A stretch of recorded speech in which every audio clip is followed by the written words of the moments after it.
আজকে যদি সাধারণ ছাত্ররা হেরে যায় তাহলে হেরে যাবে আপনার সন্তানের ভবিষ্যৎ। শুধু তাদের ভবিষ্যতে নষ্ট হবে না, আপনার সন্তানের ভবিষ্যতে নষ্ট হয়ে যাবে। আমার কোনো ছেলে নেই যে সরকারি চাকরি করবে, আর এই প্রতিবাদ আমি আমার নিজের জন্য করতেছি না, কারণ যেহেতু এটি একটি ন্যায়সঙ্গত দাবি সকল ছাত্রদের, তাই তাদের পক্ষে কথা বলতেছি।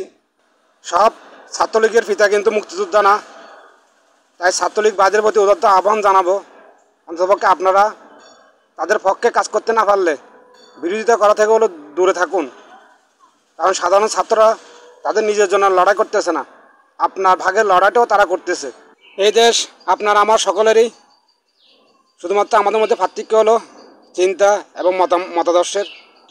কারো গায়ে হাত তোলার আগে চিন্তা করবেন যে আপনিও একজন বাঙালি, সেও একজন বাঙালি।